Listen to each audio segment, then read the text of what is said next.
하나님의 말씀은 민수기 11장 1절 말씀입니다. 시작.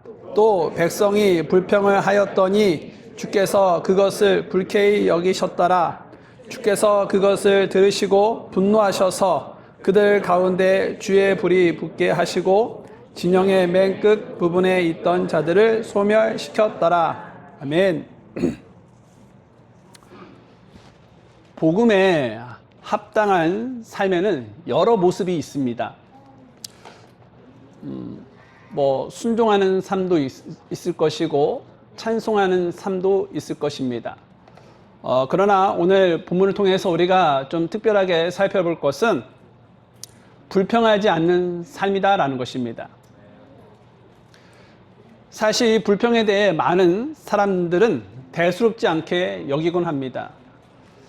이 정도 불평쯤이야, 이 정도 푸념쯤이야, 누구나 하는 거 아니냐며 불평을 아주 가볍게 하며 넘기기 일수 있죠. 하지만 중요한 것은 우리가 사소하게 여기는 그 불평을 하나님께서는 결코 가볍게 여기지 않는다는 것입니다. 그래서 오늘은 그 어떤 불평도 기뻐하지 않는 하나님이라는 제목으로 함께 은혜를 나누고자 하는데요. 우리 아이들에게 불평은 좋을까요? 나쁜 것일까요? 라고 질문을 하면 아이들은 뭐라고 대답할까요? 네, 대부분 나쁜 것이요 라고 나쁜 것입니다 라고 말할 것입니다. 여러분, 어린 아이들도 이 불평은 좋은 것이 아니라는 사실을 다 알고 있다는 것입니다. 물론 여러분, 이 세상에서는요, 불평을 긍정적으로 보는 경우도 있습니다. 특별히 이 마케팅이나 서비스 분야에서 고객의 이런 불평을 매우 소중하게 여기면서 생각하는 경우가 있죠. 왜냐하면 이 고객의 이 불평을 통해서요, 이 회사의 문제점을 발견하고 서비스를 더욱더 개선할 수 있는 그러한 중요한 소스이기 때문에 그렇다는 것입니다. 그래서 이런 말도 있습니다. 고객의 불평은 회사의 미래를 좌우하는 선물이다라는 말도 있죠. 하지만 그것은 어디까지나 기업 경영의 이야기뿐이다라는 것입니다. 성경은 불평을 단 한 번도 좋은 것이다라고 말씀하고 있지 않습니다. 하나님은요, 이 불평을 성장의 기회나 발전의 원동력으로 보지 않는다라는 것입니다. 오히려 불평을요, 죄로 여기시면서 하나님께서는 이 불평을 불쾌히 여기신다라는 것입니다. 오늘 본문 1절 한번 보십시오. 또 백성이 불평을 하였더니 주께서 그것을 불쾌히 여기셨더라. 주께서 그것을 들으시고 분노하셔서 그들 가운데 주의 불이 붙게 하시고 진영의 맨 끝 부분에 있던 자들을 소멸시켰더라. 하나님은요, 불평을 그냥 지나치지 아니하신다는 것이죠. 그 정도는 내가 좀 이해할 수 있어 라고 말씀하지 않는다는 것입니다. 하나님은요, 이스라엘 백성이 불평하는 소리를 들으시고 그것을 어떻게 여기신대요? 불쾌히 여기신다 라고 말씀하고 계신다라는 것입니다. 여러분, 성경 어디에도 하나님께서 불평을 기뻐하셨다라는 기록은 없습니다. 오히려 하나님은 반복해서 이 불평을요, 어떻게 하셨냐? 책망하셨다라는 것이죠. 그렇다면 여러분, 이 불평을 하면 어떠한 결과가 이어지냐라는 것입니다. 오늘 본문 1절 한번 다시 보시면 하나님은요, 그 불평의 소리를 들으시고 어떻게 하셨습니까? 분노하셨다라는 것입니다. 분노하셨다. 그래서 어떻게 하셨습니까? 주의 불을 보내셨죠. 그래서 진영의 맨 끝에 있던 자들을 소멸시키셨다라는 것입니다. 여러분, 이것이 바로 불평의 결과이다라는 것이죠. 불평은요, 하나님의 분노를 불러오면서 결국 소멸과 멸망으로 이어진다라는 것입니다. 구약의 이스라엘 백성의 역사를 살펴봐도 우리가 그것을 잘 알 수가 있는데요. 성경에서 불평을 단 한 번도 칭찬으로 끝난 적이 없는데, 여러분, 언제나 하나님은요, 이 불평을 할 때에 징계와 심판을 불러주셨다는 것이죠. 그래서 사도 바울도요, 이 불평과 이런 다툼이 많았던 고린도 교회의 이 성도들에게 구약 이스라엘 백성의 그런 교훈을 제시하면서 이렇게 권면한 적이 있었습니다. 고린도전서 10장 10절에 이렇게 적혀 있습니다. 또 그들 중에 어떤 자들이 투덜거리다가 파멸시키는 자에게 파멸당했나니 너희는 그들처럼 투덜거리지 말라. 바울은요, 너희는 그들처럼 투덜대지 말라라고 말하고 있습니다. 왜 그렇습니까? 구약의 이스라엘 백성이 불평하다가 하나님의 심판을 받았기 때문에 그런 것입니다. 그래서 바울은요, 그들의 실패를 거울 삼아서 너희는 죄를 반복해서 짓지 말고 더욱더 이러한 불평에 대해서 떠나라 라고 경고하고 있는 것이다 라는 것이죠. 여러분, 하나님은요, 불평을 하나님을 신뢰하지 않는 불신앙의 표현으로 보신다라는 것입니다. 그래서 오늘 본문에서도 이 백성들의 불평은요, 하나님의 불심판을 불러왔고 진영의 맨 끝에 있던 사람들이 그 심판을 경험하게 되는 그런 결과를 낳게 되었다라는 것이죠. 불타는요, 심판을 경험하자 그제야 그들은 어떻게 했습니까?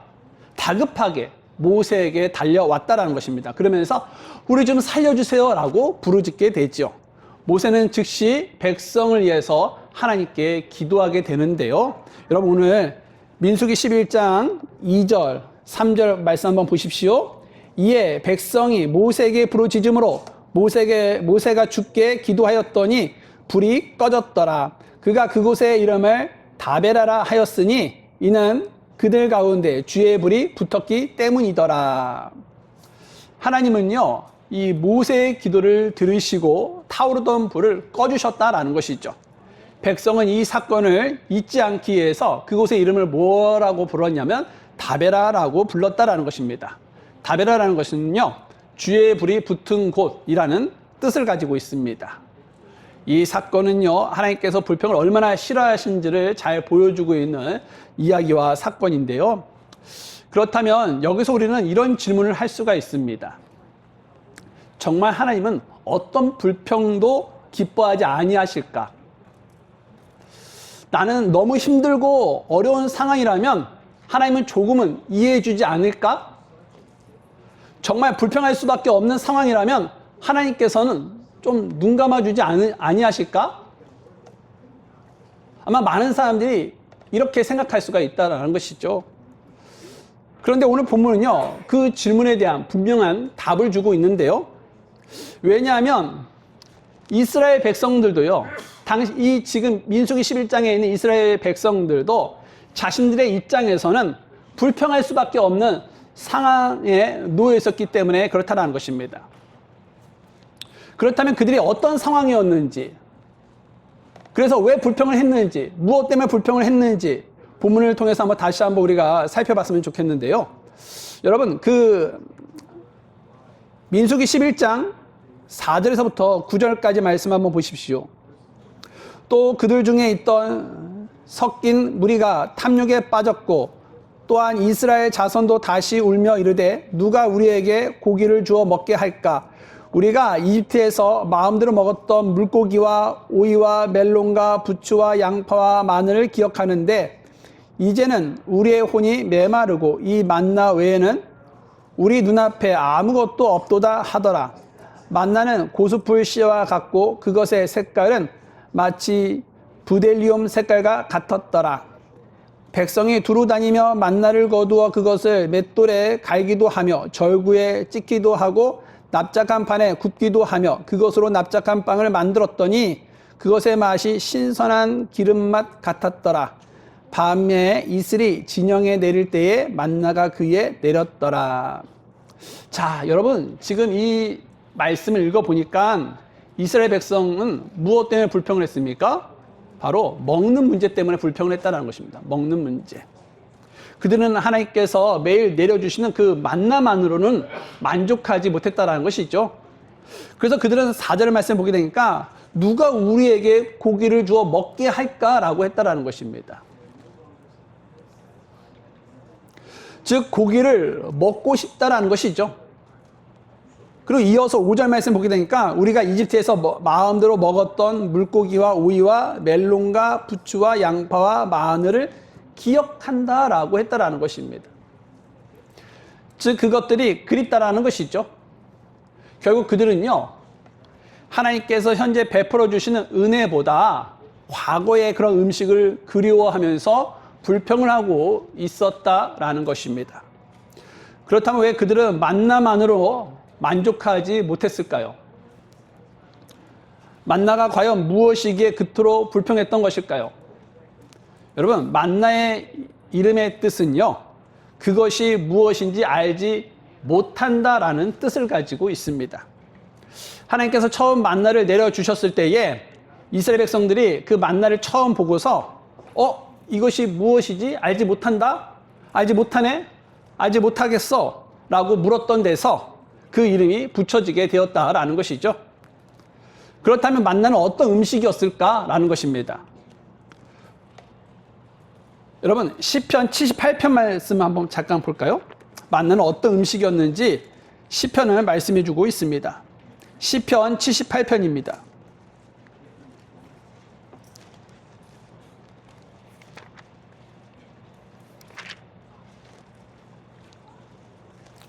시편 78편 24절 말씀입니다. 시편 78편 24절 말씀 같이 한번 읽겠습니다. 시작. 그들 위에 만나를 비같이 내려 먹게 하시며 하늘의 곡식을 그들에게 주셨도다. 만나는 어떤 곡식입니까? 하늘의 곡식이었다라고 성경은 우리에게 말씀해 주고 있죠. 그렇다면 이 하늘의 곡식은 본래 누구의 음식이었냐라는 것입니다. 25절 말씀 같이 읽어볼까요? 시작. 사람이 천사들의 음식을 먹었으며 그분께서 그들에게 먹을 것을 풍족히 보내셨도다. 만나는요, 누구의 음식이었습니까? 천사들의 음식이었다라는 것이죠. 여러분, 얼마나 놀라운 말씀입니까? 만나는 평범한 음식이 아니었다라는 것입니다. 본래 사람이 감히 맛볼 수 없는 아주 특별하고 귀한 천사들의 음식이었다라는 것이죠. 그런데 더 놀라운 것은 하나님께서 그 귀한 천사들의 음식을 사람들에게, 백성들에게 나누어 줬는데 하루나 이틀만 주신 것이 아니라 광야 생활 40년 동안 하루도 빠짐없이 날마다 그 만나를 내려주셨다라는 것입니다. 이것은 하나님께서 이스라엘 백성을 얼마나 사랑하고 그리고 신실하게 돌보셨는지를 보여주는 증거이다라는 것이죠. 그렇다면 하나님께서 왜 만나를 이스라엘 백성들에게 먹이셨냐라는 것입니다. 그 이유를 우리가 신명기 8장에서 우리가 찾아볼 수가 있습니다. 신명기 8장 말씀 한번 볼까요?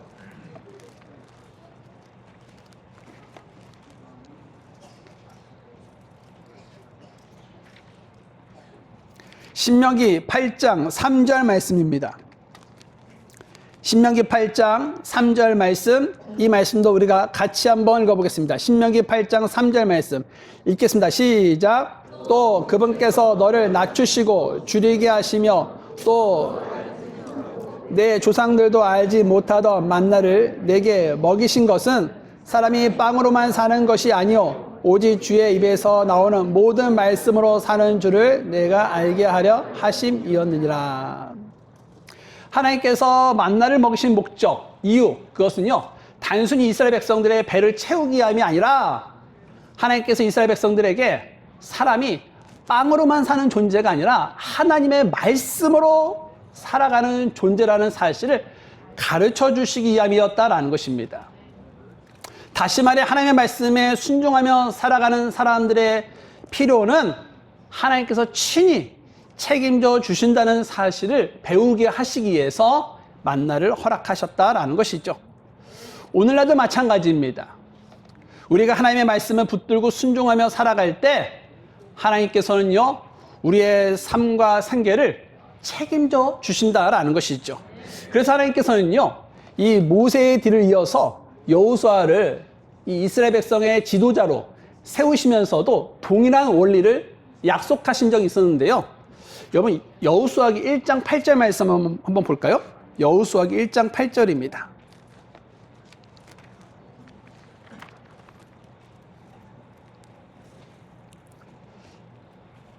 여호수아기 1장 8절 말씀, 여호수아기 1장 8절 말씀 같이 읽겠습니다. 시작. 너는 이 율법책을 내 입에서 떠나지 말게 하고 오직 밤낮으로 그 안에 있는 것을 묵상하여 그 안에 기록된 모든 것에 따라 지켜 행하라. 그리하면 내가 내 길을 형통하게 하며 또한 내가 크게 성공하리라. 하나님께서는요, 율법책을 입에서 떠나지 말게 하고 밤낮으로 묵상하면서 그 안에 기록된 모든 말씀에 따라 순종하는 사람에게 무엇을 약속하셨냐? 형통과 큰 성공을 약속하셨다라는 것입니다. 그래서 여러분의 삶이 형통하기를 원하고 큰 성공하기를 원하신다면 어떻게 우리가 해야 하냐? 세상의 지혜와 방법과 꼼수를 붙잡는 것이 아니라 무엇보다 하나님의 말씀을 붙잡고 붙들어야 한다라는 것입니다. 여러분, 하나님의 말씀을 입에서 떠나지 않는 삶, 밤낮으로 그 말씀을 깊이 묵상하는 삶, 그리고 그 말씀을 삶으로 실천하면서 순종하는 삶, 바로 이러한 사람에게 하나님께서는요, 길을 열어주시고 삶을 형통하게 하시면서 큰 성공을 선물로 주실 것이다 라는 것입니다. 여러분, 하나님은요, 이스라엘 백성을 책임져 주시기 위하여 만나를 40년 동안 내려주셨습니다. 그들은 가나안 땅에 들어가기 전까지 농사를 짓거나 생계를 위해서 애쓰지 않아도 하나님께서 친히 그들을 다 먹이셨다라는 것이죠. 그런데 하나님께서는요, 만나를 거저 주셨다고 해서 조금만 주셨을까요? 그렇지 않다라는 것입니다. 거저 주시는 은혜라고 해서 하나님은 적게 주시거나 모자라게 주시거나 부족하게 주시는 분이 아니시다라는 것입니다. 그러면 하나님께서 만나를 얼마나 주셨냐라는 것이죠.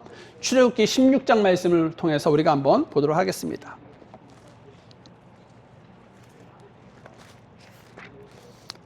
출애굽기 16장입니다.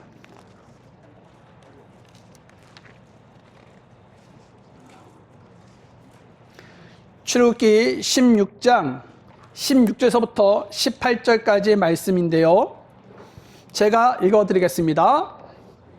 주께서 명령하신 것이 이러하니 곧 각 사람이 자기가 먹을 만큼 그것을 거두어 너희 사람 수대로 각 사람이 1오매씩 치하되 너희 각 사람이 자기 장막에 있는 자들을 위하여 치하라 하셨느니라 하더라.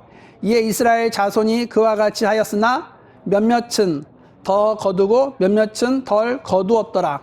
그들이 오매를 기준으로 되어 보니 많이 거둔 자도 남지 않고 적게 거둔 자도 모자라지 아니하여 그들이 각 사람마다 자기의 먹을 만큼 거두었더라. 하나님은 각 사람이 자기가 먹을 만큼 거두게 하셨다라는 것입니다.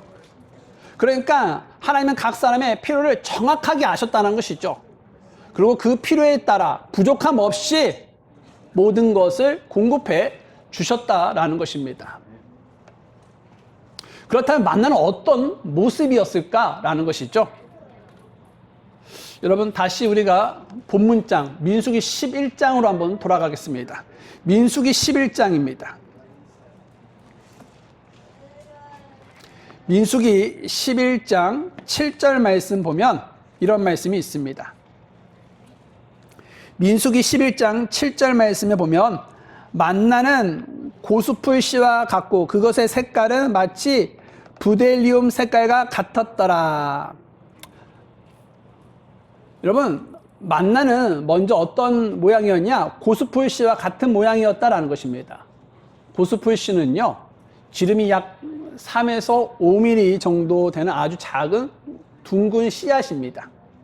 그래서 출애굽기 16장 14절 말씀을 보게 되니까 만나의 모습을 이렇게 묘사하고 있는데요. 깔려있던 이슬이 올라가니 보라 광야의 표면에 작고 둥글며 땅 위에 내리는 흰 서리같이 작은 것이 깔려 있더라. 이 말씀을 보면 만나는요, 매우 작고 둥글었으며 땅 위에 내린 흰 서리 같은 모습을 보였다라는 것이죠. 그래서 오늘날에 이 통후추 이 알갱이를 떠올리면 이 만나의 크기와 모양을 알 수가 있다라는 것입니다. 그렇다면 이 만나의 색깔은 어떤 색깔이었냐? 말씀해 보니까 마치 부델리움의 색깔과 같았다라고 말씀하고 있습니다. 부델리움은요, 나무에서 나오는 향기로운 송진입니다. 그 색깔은요, 진주처럼 맑고 또 아름다운 흰색을 띠는 것으로 알려져 있다라는 것이죠. 자, 그렇다면 여러분, 만나의 맛은 어떻을까? 맛은 이스라엘 백성이요, 처음 만나를 맛본 뒤의 평가는 출애굽기 16장 31절에 기록되어 있는데요, 제가 읽어드리도록 하겠습니다. 이에 이스라엘 집이 그것의 이름을 만나라 하였는데 그것은 고스불 씨같이 희고 그것의 맛은 꿀로 만든 과자 같았더라 라고 말씀하고 있습니다. 만나의 맛은 꿀로 만든 과자 같았다라는 것이죠. 만나는 그만큼 달고 맛있는 음식이었다라는 것입니다.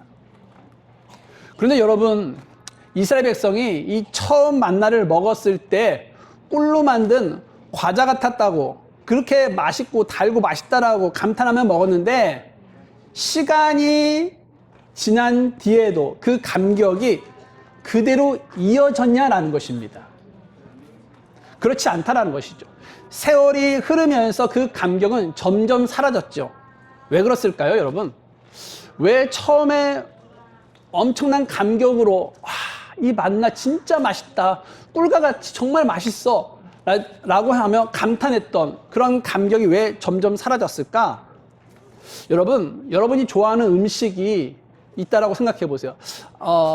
예를 들어서 치킨이라고 생각해 보십시오.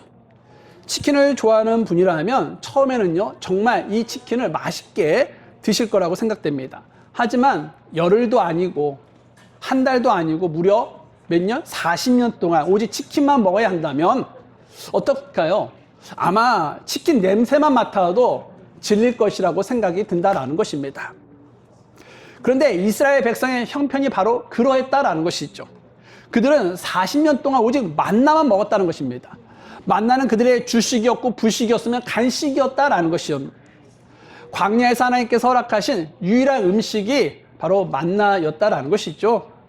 그래서 처음에는요, 이 만나를 먹으면서 꿀로 만든 과자 같다라고 하면서 감탄했는데 시간이 흐르면서 그들의 표현이 어떻게 달라졌냐라는 것입니다. 여러분, 오늘 본문장 11장 8절 말씀 한번 보실래요? 백성이 두루 다니며 만나를 거두어 그것을 맷돌에 갈기도 하며 절구에 찍기도 하고 납작한 판에 굽기도 하며 그것으로 납작한 빵을 만들었더니 그것의 맛이 신선한 기름맛 같았더라. 만나의 맛을 무엇이라고 말하고 있습니까? 신선한 기름맛 같았다라고 기록을 하고 있죠. 그리고 여러분, 이스라엘 백성은요, 마침내 민수기 21장 5절 말씀을 보게 되니까 이 만나의 맛을 이렇게 표현하고 있습니다. 제가 읽어드릴게요. 이에 백성이 하나님께 대적하고 또 모세를 대적하여 이르되 어찌하여 너희가 우리를 이집트에서 데리고 올라와서 광야에서 죽게 하느냐. 이는 거기에 빵도 없고 물도 없으며 우리 혼이 이 푸석한 빵을 싫어하기 때문이라 하더라. 처음에는 꿀맛이었던 만나가 무엇으로 변합니까? 기름맛이 되고 나중에는 이 푸석한 빵이라고까지 표현이 된다는 것을 알 수가 있다는 것입니다. 물론 여러분, 이 만나 자체의 맛이 변한 것은 아닙니다. 변한 것은 무엇입니까? 만나가 아니라 백성들의 마음이었죠. 같은 만나를 먹었지만 오랫동안 같은 은혜를 누리다 보니 그 은혜를 당연하게 여기게 되었고 결국 만나에 실증이 나버리게 된 것이다 라는 것입니다. 그러니 자연스럽게 어떻게 될까요? 다른 음식이 먹고 싶어지게 된다라는 것이죠. 그래서 그들은요, 이집트에서 먹었던 음식들을 그리워하기 시작했다라는 것입니다. 그렇다고 그들이 처음부터 이 만나를요, 싫어했던 것이냐? 그런 것은 아니다라는 것입니다. 방금 전 우리가 8절 말씀을 봤는데요. 그들은요, 만나를 어떻게 했습니까? 맷돌에 갈기도 했다라는 것입니다. 그리고 절구에 찍기도 했다라는 것입니다. 그리고 납작한 판에 구워서 빵을 만들기도 했다라는 것입니다. 다시 말해 그들은요, 할 수 있는 모든 방법을 동원해서 만나를 다양하게 요리하면서 맛있게 먹으려고 애썼다라는 것이죠. 그러나 아무리 요리법을 바꾸어도 매일 같은 만나를 먹는 것에 대한 실증은 막을 수는 없었다라는 것입니다. 그들이 처한 환경은 정말 어쩔 수 없이 불평할 수밖에 없는 그런 환경이었다라는 것이죠. 그래서 인간적으로 생각하면 그들의 불평의 마음이 어느 정도는 이해되기도 합니다. 저 역시 만일 그들에게 포함이 되어 있었다면 불평하지 않았다라고 자신 있게 말하기 어려울 것 같습니다. 그러나 여기에서 중요한 것은 사람의 이해와 공감이 아니다라는 것입니다. 중요한 것은 하나님께서 그들의 불평을 어떻게 보셨는가라는 것이죠. 여러분 오늘 본문장 11장 9절과 10절 말씀 한번 보실래요? 밤에 이슬이 진영에 내릴 때에 만나가 그 위에 내렸더라. 그때의 백성이 그들의 가족들을 통틀어 두루 울되 각 사람이 자기 장막 문에서 우는 것을 모세가 들었더라. 이에 주의 분노가 크게 타올랐고 모세도 기뻐하지 아니하였더라. 하나님께서는 그들의 불평을 들으셨습니다. 그리고 크게 분노하셨다라는 것이죠. 하나님은 변함없이 만나를 내려주시면서 은혜를 베풀어 주셨는데 그들은 그 은혜를 당연하게 여기며 또 만나야? 하고 장막마다 앉아 울며 통곡하며 불평을 했다라는 것입니다. 하나님은 그 소리를 모두 들으셨고 크게 분노하셨다라는 것입니다. 모세 역시 그 불평을 기뻐하지 않았다라고 성경은 우리에게 밝혀주고 있습니다. 그래서 여러분 20절 말씀에 보게 되니까 하나님은 그들이 그토록 원하던 고기 곧 메추라기를 보내셔서 한 달 동안 실컷 먹게 하셨다라는 것입니다. 즉 그것이 그들 콧구멍에서 넘쳐서 그것을 싫어할 때까지 먹게 하셨다라고 성경은 말씀해주고 있다라는 것입니다. 그러나 그것은 사실 하나님의 기뻐하심의 선물이 아니라 그들의 불평에 대한 징계이었다라는 것입니다. 그 결과 33절 말씀을 보게 되니까 하나님은 고기가 아직 그들의 이빨 사이에 있어 씹기도 전에 주의 진노가 백성을 향해 타올라 불평했던 자들을 치셨다라고 말씀하고 있다라는 것입니다. 그렇습니다, 여러분. 하나님은요, 불평을 기뻐하지 아니하십니다.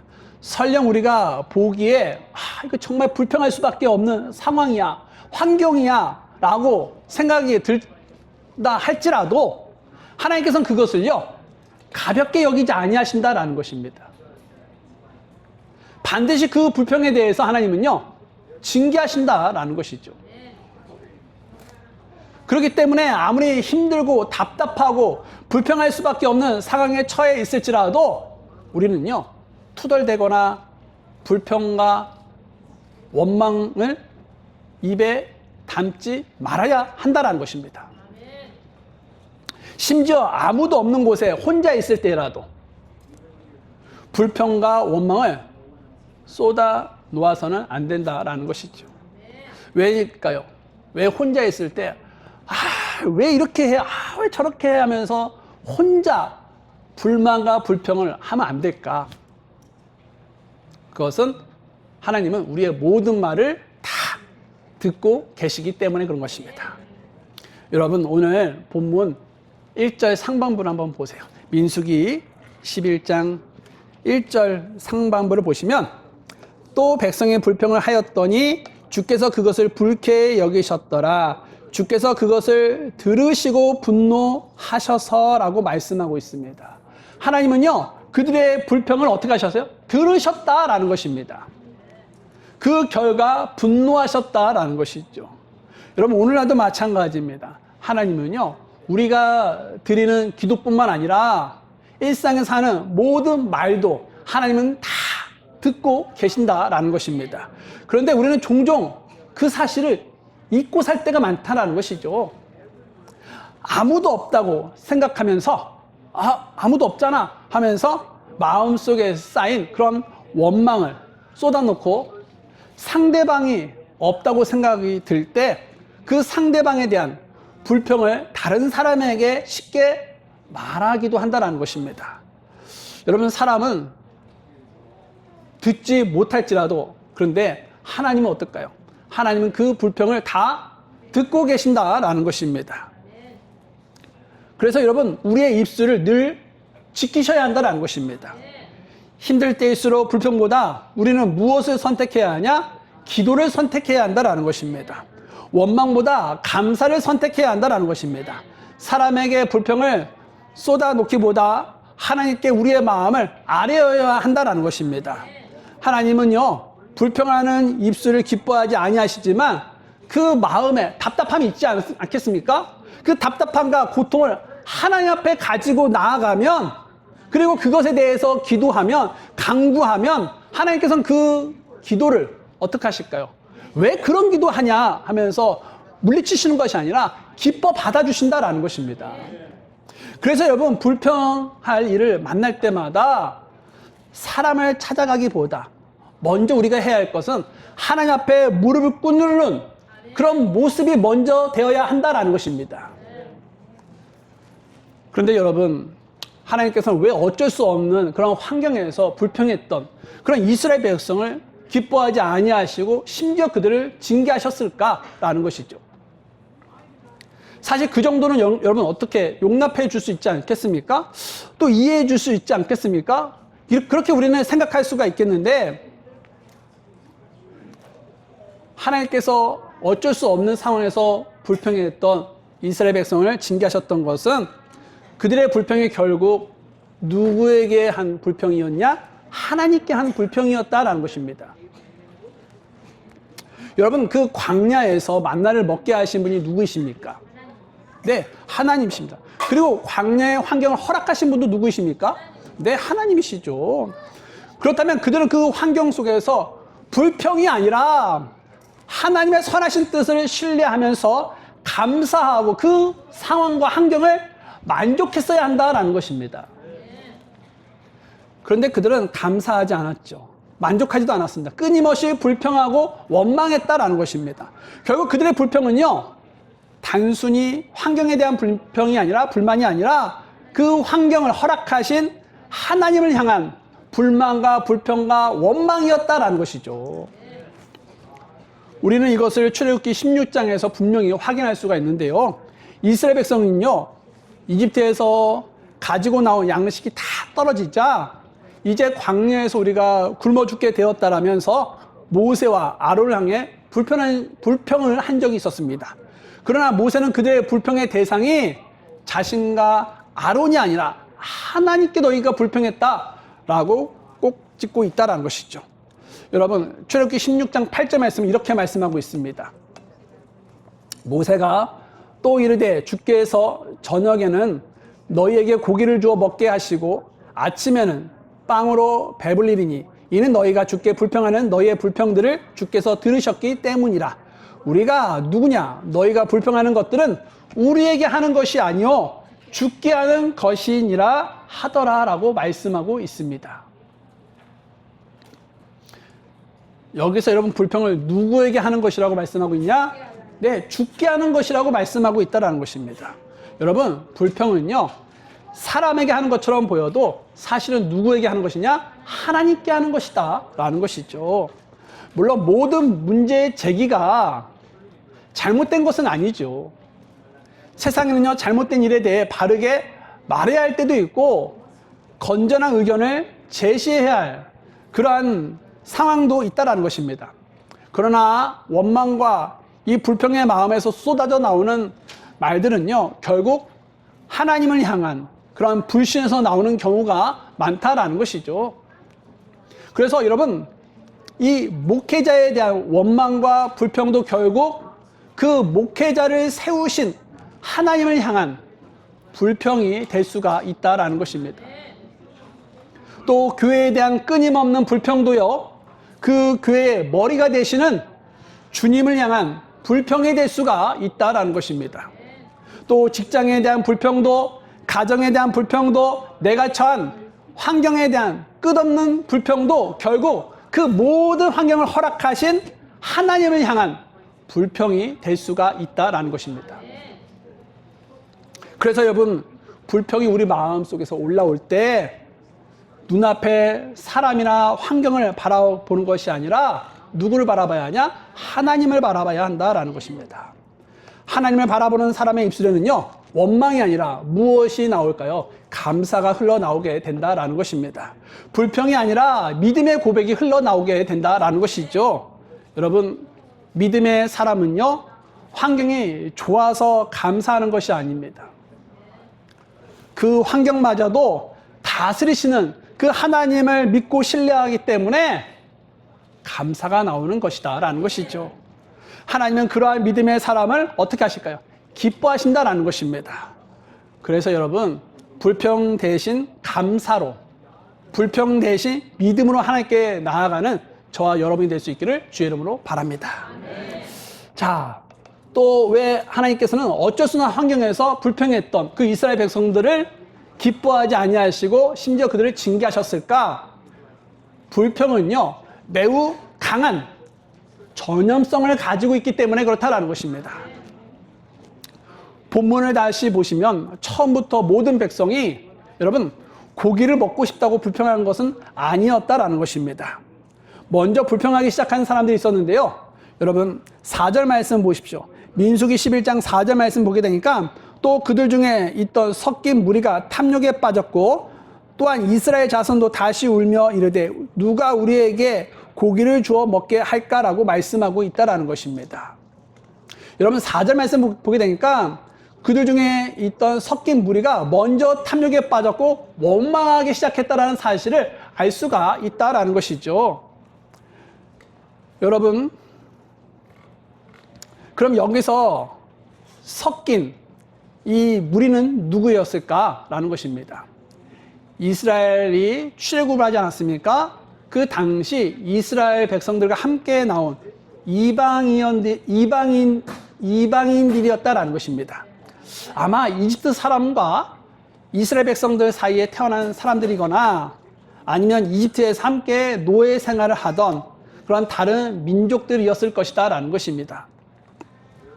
그들이 먼저 탐욕에 빠졌고 불평하기 시작하자 그 불평은 어떻게 될까요? 순식간에 이스라엘 백성 전체로 퍼져나갔다라는 것입니다. 결국 백성들도 함께 울면서 원망하기 시작을 했다라는 것이죠. 여러분 그렇습니다. 몇 사람의 불평이 이렇게 확산될 수가 있다라는 것이죠. 민수기 13장에서도 같은 일이 일어나게 되는데요. 가나안 땅을 정탐하던 12명의 정탐꾼이 있죠. 네, 그 12명의 가운데 10명의 정탐꾼이 믿음 없는 보고를 했죠. 그러자 온 백성이 그들의 말에 전염이 되어서 어떻게 했습니까? 함께 원망하기 시작했다라는 것입니다. 불평하기 시작했다라는 것입니다. 그 결과 하나님께서는 그 정탐한 40일을 하루를 1년으로 계산하여서 40년 동안 광야 생활이라는 징계를 허락하셨다라는 것이죠. 이처럼 여러분 불평은요 바이러스처럼 강한 전염성을 가지고 있다라는 것입니다. 실제로 여러분 우리의 삶도 그렇지 않습니까? 한 사람이 불평하기 시작하면 주변 사람들도 어떻게 할까요? 금세 같은 말에 동조하기 시작한다라는 것입니다. 평소 신앙이 좋다고 생각했던 사람들조차도 심지어 내 편이라고 생각했던 사람들조차도 어느새 함께 불평하는 모습을 보게 된다는 것입니다. 그래서 우리는요, 불평하는 말을 가볍게 여겨서는 안 되면서 불평을 퍼뜨리는 사람을 경계하면서 그 사람을 피해야 한다는 것입니다. 여러분, 우리는요, 독감이 유행하면요, 전염되지 않기 위해서 어떻게 합니까? 예방 접종을 하고 마스크를 쓰고 손을 자주 씻죠. 무엇보다 이 감염된 사람과 접촉하지 않으려고 피해 다니면서 멀리하죠. 그런데 이상하게도 우리는요, 이 독감에 감염되는 것에 대해서는 그렇게 조심하면서도, 아니 불평에 감염되는 것에 대해서는 별로 조심하지 않는다는 것입니다. 경계하지 않는다는 것입니다. 그러나 여러분 기억하십시오. 불평도 전염된다라는 것입니다.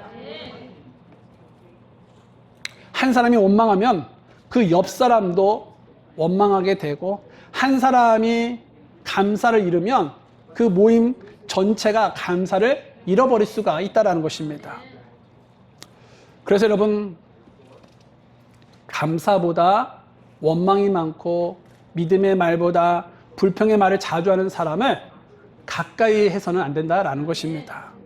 오히려 감사하는 사람, 믿음의 말을 하는 사람과 함께 하려고 애써야 한다는 것이죠.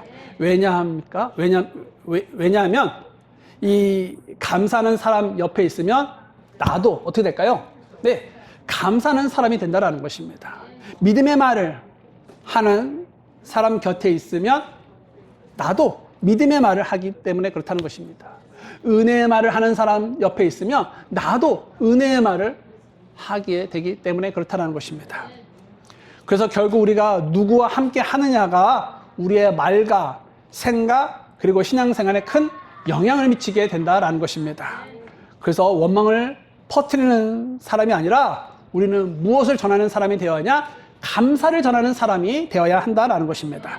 불평을 전염시키는 사람이 아니라 믿음을 전염시키는 사람이 되어야 한다는 것입니다. 그래서 저와 여러분의 입술에서 흘러나오는 이 감사와 이 믿음의 말이 가정과 그리고 직장 그리고 교회에 선한 영향력을 끼쳐서 여러분이 있는 곳곳마다 감사가 넘치고 기쁨이 가득한 모임이 될 수 있기를 주님의 이름으로 바랍니다.